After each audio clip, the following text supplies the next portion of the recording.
Hola Uriel y a toda la comunidad de Relatos de la Noche. Soy Mai. Me gustaría compartir unas anécdotas de cuando hice prácticas profesionales en la universidad. Te las envío para que más personas las conozcan y si alguien se siente identificado por estar pasando por una situación similar, tal vez encuentre algo de consuelo.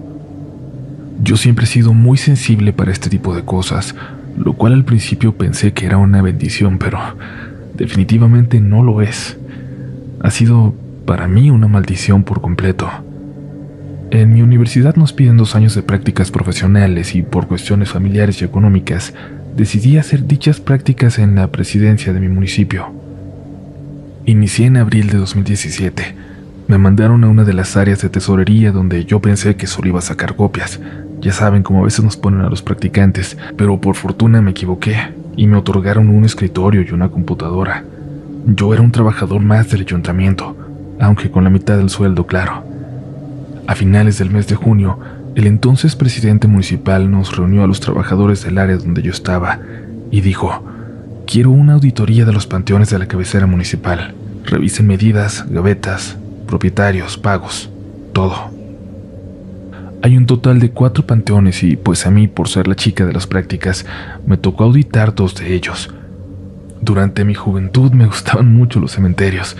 Soñaba con pasearme entre las tumbas, pasar un buen rato en esos lugares de calma y descanso, hacerme una con esa tierra de eterna paz.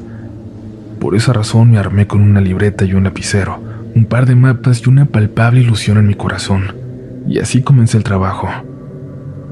Lo primero que me pasó fue como la semana de iniciar esa pesada labor de campo, en julio. Recuerdo que mientras medía unos terrenos inició una tormenta. Me resguardé en una especie de kiosco que está en el panteón, el cual sirve para hacer misas el Día de Muertos. Caminaba en círculos intentando conservar un poco de calor corporal, y es que hacía muchísimo frío. A lo lejos pude ver a un niño de unos 7 años, el cual andaba saltando por entre las tumbas y le grité: «¡Hey, niño! ¡Tú! ¡Ven para acá! ¡No te estás mojando!». Él se giró para verme y empezó a dar saltos en dirección al kiosco. Se detuvo al pie de las escaleras donde yo estaba y dijo: «No puedo subir. Ven tú para que me lleves con mi mamá». Me estiró su manita y ahí pude ver que estaba llena de cortes y ampollas. Me acerqué un poco más y me di cuenta de que el niño no tenía un ojo y no llevaba zapatos. Sus pies eran más bien como garras, y ahí fue donde entendí por qué brincaba. Luego vi su sonrisa. Tenía los dientes deformes como en pico, totalmente desproporcionados del tamaño de su boca. Aquello no era un niño. Estaba muerta de miedo y con un hilito de voz le dije: «Lo que estés buscando, de mí no lo vas a obtener». Comenzó a reírse mientras yo daba marcha atrás y se fue así como llegó, dando brincos. Esperé a que pasara la lluvia y ya estaba lista para irme. Ahí fue cuando encontré al velador del panteón y le conté todo lo que había visto. Su respuesta: «Ah, que contigo, China. Ya se habían tardado en darte la bienvenida». Después de eso pasaron otros eventos, pero quiero centrarme en uno que tuvo lugar poco después. Para ello es necesaria una pequeña introducción. El Día de Muertos empalma con la fiesta de Todos Santos, que es el festejo más importante de mi ciudad. En aquel mes de septiembre, el presidente municipal contrató a una mujer para que quitara todos los trabajos que iban a dejar a los panteones, ya que daban mala imagen y, en su superstición, no podíamos simplemente tirarlos a la basura. Aquella señora tuvo una labor titánica en los meses de septiembre y octubre. Sin embargo, su contrato no terminó al entrar el mes de noviembre. Más bien su presencia se hizo recurrente en los panteones, en especial en los que yo trabajaba, pues se ubicaban en el centro de la ciudad. Lo que les voy a contar sucedió el 25 y 26 de enero de 2018. Nunca olvidaré la fecha. Ya verán por qué. Estuve en el panteón todo el día, al punto de que no me di cuenta de la hora. Revisaba las tumbas que tenían reporte de haber sido abiertas, es decir, los albañiles, el velador y el sepulturero les habían encontrado trabajitos, ya sea dentro de los mausoleos o enterrados por un costado, al frente o encima de las tumbas. En efecto, había varios. Me estaba acompañando la señora que les platiqué, Josefa. Ese día 26, ya casi nos íbamos. Josefa se entretuvo quitando un entierro y yo seguía checando reportes para continuar al día siguiente. A pocos metros de mí, pude ver a una viejita toda vestida de negro, sentada en una tumba, de esas que adornan en exceso, con azulejos, esculturas y floreros de loza. Supuse que recién había perdido a alguien muy querido por ella, que esa era la razón para seguir ahí a las 6 de la tarde en el cementerio. Así que me acerqué y le dije que ya estaban cerrando la puerta, que ya era tarde, que si ella lo deseaba la podía acompañar a la salida. Este ofrecimiento lo hice porque la señora se veía muy anciana, como de 90 años. Su cuerpo era de una delgadez extrema y su espalda dibujaba ya una muy pronunciada curva. La señora me volteó a ver. Sus ojos eran muy extraños, como los de alguien ciego, pero yo sabía que me estaba viendo, aunque era imposible que pudiera ver algo con esos ojos blancos y vacíos. Hubo un silencio incómodo. Con una voz extraña y quebrada dijo: «Sí, acompáñame, hijita». La tomé del brazo. Se sentía muy fría, como sin vida. La dejé que ella llevara el camino que quería, pues me sentía como dormida. Cuando reaccioné un poco, me di cuenta que no nos estábamos dirigiendo a la salida, que más bien nos estábamos adentrando cada vez más a lo más profundo del panteón. Además, la viejita no caminaba como lo haría una anciana. Íbamos caminando muy rápido. Era extraño. Sentí mucho miedo y quise soltarme, pero cada vez que intentaba quitarle mi brazo, la anciana me sujetaba más y más fuerte, al punto de terminar haciéndome daño. No sé de dónde salió Josefa, pero ella fue mi salvación. No sé qué hubiera pasado si no llegaba. Se puso frente a la anciana impidiendo que siguiera caminando y la vio fijamente a los ojos. Retiró con violencia el brazo de la señora del mío y me llevó con ella, caminando de espaldas para no perder de vista a la anciana. Ahí me empezó a dar mucho sueño, pero muy extraño. Josefa me decía una y otra vez: «No te puedes dormir, no te duermas. Tienes que permanecer despierta, muchacha. No te vayas a dormir». No recuerdo en qué momento dejé de ver la figura de la anciana, pero podría jurar que se metió en una fosa que se encontraba abierta. Salimos del panteón y Josefa me revisó el brazo. Ahí nos dimos cuenta de que la señora esa me había clavado las uñas y que, entre las heridas, me había dejado como tierra, incluso un pedazo de uña. Josefa sacó unas hierbas de su auto y agua que me hizo beber. Sabía bastante amarga. Fue entonces cuando por fin nos fuimos. El camino lo hicimos en completo silencio.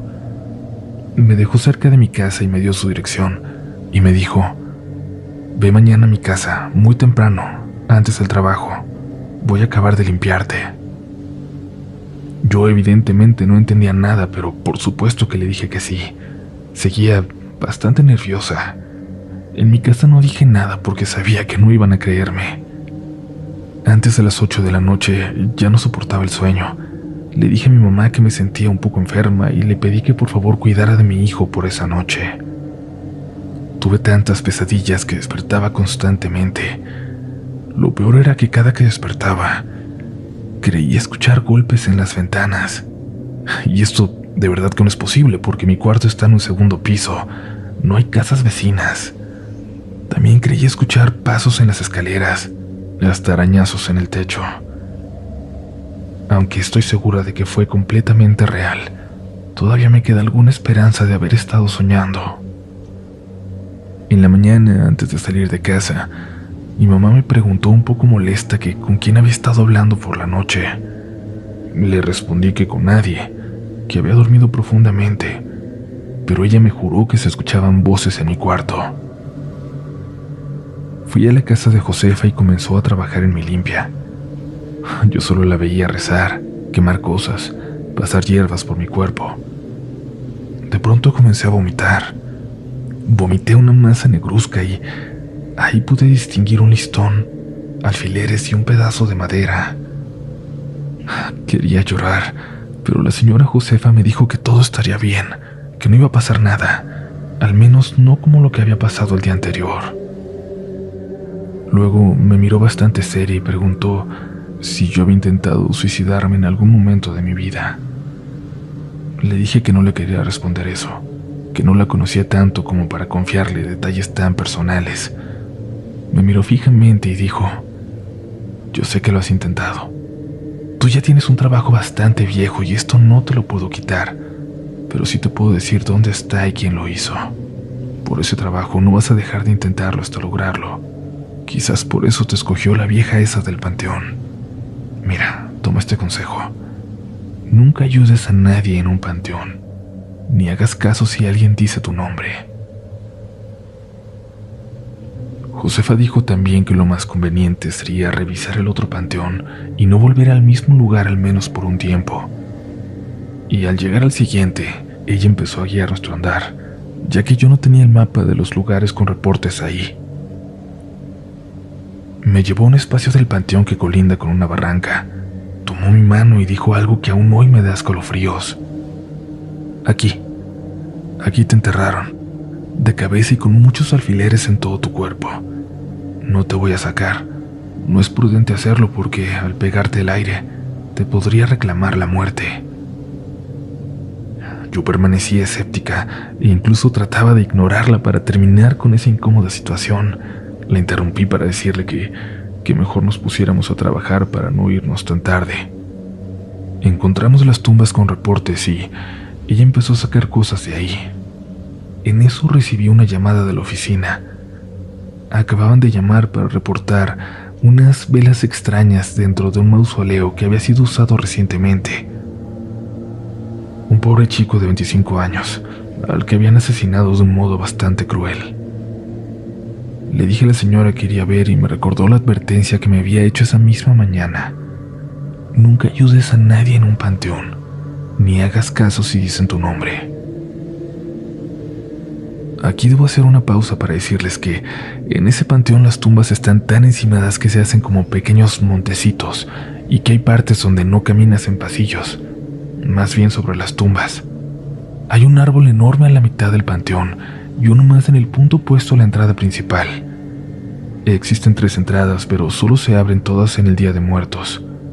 Los demás días del año solo puedes acceder por la entrada principal, y esa es también la única salida. Fui a buscar el mausoleo y comencé a grabar para tener una evidencia del trabajo. Encontré unas velas negras, unas blancas y otras amarillentas, las cuales lucían como bastante grasosas. En el ambiente había un olor muy intenso a excremento emanando de un plato que tenía semillas y lo que, a mi parecer, era un corazón de cerdo o de res. Todo el tiempo estuve mandándole mensajes a mi exnovio para tratar de mantener la calma, y como él siempre ha mostrado interés en este tipo de cosas, le envié un mensaje para preguntar si podíamos hacer videollamada para que viera lo que yo estaba viendo. El problema es que este mensaje nunca llegó. Perdí por completo la señal del teléfono. Nunca me había pasado estando en panteones, pero no le di importancia, ya que vivo en una zona donde el crimen organizado ha restringido con anterioridad las comunicaciones, destruyendo la fibra óptica, por ejemplo. Me puse a caminar y tomé unas cuantas fotos de esculturas de tumbas, pues me causan una fascinación indescriptible. Desde donde estaba podía ver la entrada principal.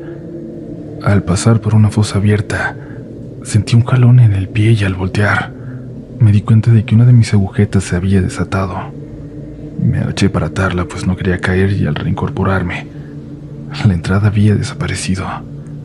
Giré sobre mi propio eje y todo eran lápidas y mausoleos. Comenzó a correr un fuerte viento acompañado por un poco de lluvia. Puse mis pies en marcha. Caminaba hacia arriba, luego hacia abajo, a la izquierda, a la derecha, pero todo eran tumbas. Seguía avanzando y me ponía cada vez más nerviosa.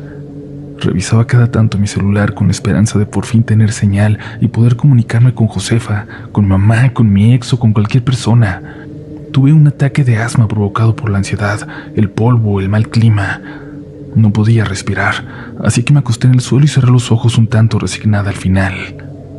Escuché la voz de un niño. Después supe que era hijo del sepulturero de ese panteón. Me jalaba del brazo mientras le gritaba a su papá. Cuando abrí los ojos me habían recargado en una lápida y me estaban ofreciendo una coca. Bueno, somos mexicanos y así remediamos aquí cuando a una persona se le baja la presión. Es importante recalcar este punto. No me habían levantado, solo recargado en la lápida más cercana. Estábamos a unos 3 metros de la entrada. Josefa se acercó a mí y me dijo: «Quédate aquí, descansa, ya casi acabo. Solo me falta lo que acabas de encontrar». Mi celular se volvió loco. Empezaron a entrar muchos mensajes. Mi ex me decía que tuviera cuidado, que él debía seguir trabajando pero que estaría atento. Mi mamá había dejado como 20 mensajes preguntando por qué le había llamado si no le contestaba. Me dijo que bloqueara el teléfono. Y el sepulturero junto con su hijo me contaron que no me habían visto hasta que me caí. Fue como si hubiera aparecido de la nada. Josefa terminó pronto y se acercó para decirme que por ese día era todo. Le di las gracias a esas personas que se habían preocupado por mí y salimos. Josefa me dio un abrazo mientras decía: «Te tendré en mis oraciones. No te acerques a los cementerios. Por favor, no lo hagas». Tomamos direcciones distintas. Yo caminé rumbo al negocio de mi abuela, a quien también veía como una madre, y cuando ella y mi mamá me preguntaron que qué hacía ahí tan temprano, como no quería que se preocuparan, les dije que me había puesto mal de mi alergia y había terminado en un ataque de asma. Ambas culparon a las flores y al polvo y me dieron un poco del caldo de pollo que mi abuelita estaba preparando para la comida. Yo me limité a disfrutar de ese pequeño momento de felicidad, aunque ahí no sabía que ese era el último instante de calma por un buen tiempo. Al llegar la noche de ese día, todo se volvió una pesadilla. La salud de mi abuelita se deterioró rápidamente y para el 2 de febrero, ella estaba también en el cementerio, ahí donde tuve el encuentro con la anciana extraña que me lastimó el brazo. Allí estaba yo de nuevo, en esta ocasión, no por trabajo, sino para sepultar a mi abuela. Al llegar a mi casa después de todo el dolor y con el enorme vacío que sentía en el corazón, me di cuenta de que en el cuello tenía marcas de dedos. Todo el tiempo que estuve en el cementerio sentí como si no pudiera respirar. En aquel momento pensé que era por alergia otra vez, las flores y el polvo, y me puse a llorar. No sé si por el dolor de haber perdido a mi abuela, que era una segunda madre, o por la angustia de saber que algo invisible, de nuevo, había intentado hacerme daño.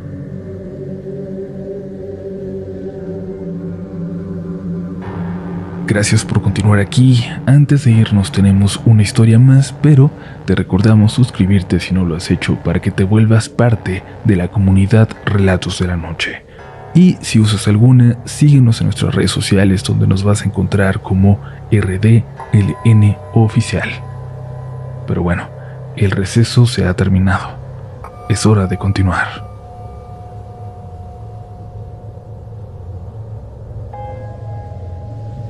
Me llamo Juan. Hace ya tiempo que escucho Relatos de la Noche. Me gustan mucho las historias de la comunidad y las escucho cuando hago tarea. No sé si llamarlo fortuna, pero nunca me había sucedido nada paranormal, nada extraño.